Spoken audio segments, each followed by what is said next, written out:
It seemed a long way down. Those 9 feet were more like 90, and before I touched bottom, my lungs were ready to burst because he has swallowed water.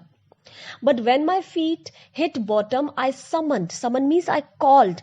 I called all my strength. I gathered my strength and made what I thought was a great spring upward. So as he planned, he did. I imagined I would bob to the surface like a cork. Cork means a fishing float. So he imagined he would bob means jump to the surface like a fishing float. Instead, I came up slowly. I opened my eyes and saw nothing but water. Water that had a dirty yellow tinge to it. I grew panically. I reached up as if to grab a rope and my hands clutched only at water. I was suffocating. I tried to yell but no sound came out. Then my eyes and nose came out of the water but not my mouth. So William tell about that incident, that he took a long time to reach the bottom of the pool, and it seemed that the depth was 90 feet instead of 9 feet.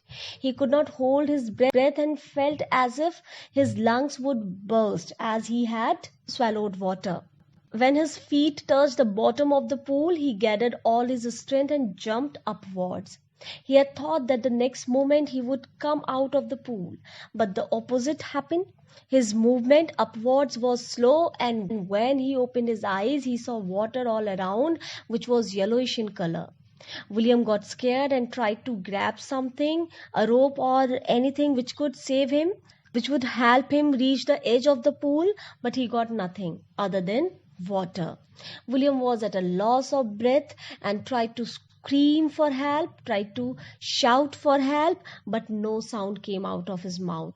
His nose and eyes came out of the water, but his mouth remained in it.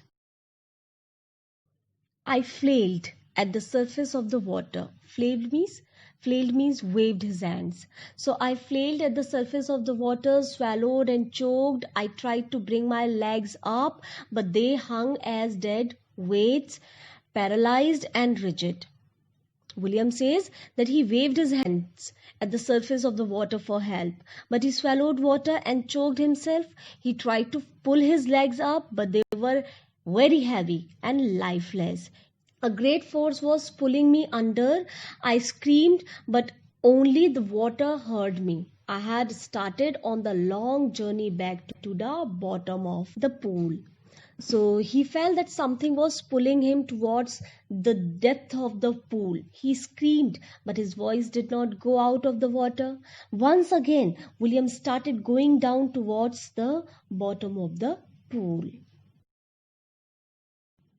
I stuck at the water as I went down, expending my strength as one in a nightmare fights an irresistible force. I had lost all my breath. My lungs ached, my head throbbed, I was getting dizzy, but I remembered the strategy.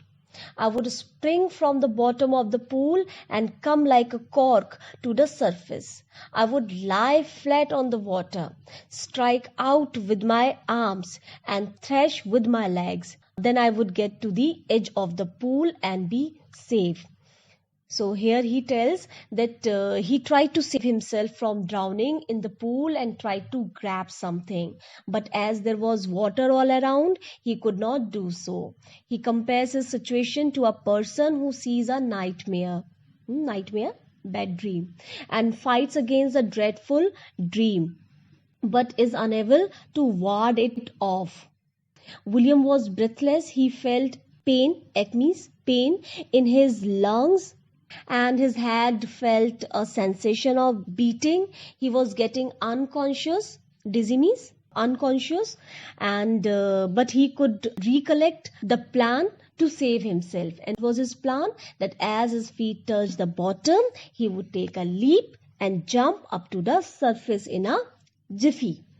So then he would lie on his back, hit the strokes with his limbs, and reach to the edge of the pool to safety. So though he was in that situation that he was unable to breathe, he was unable to shout, but in his mind he didn't lose his intelligence, he didn't lose his wits, and he was determined to repeat that plan, that strategy. I went down endlessly. I opened my eyes, nothing but water with a yellow, dark water that one could not see through.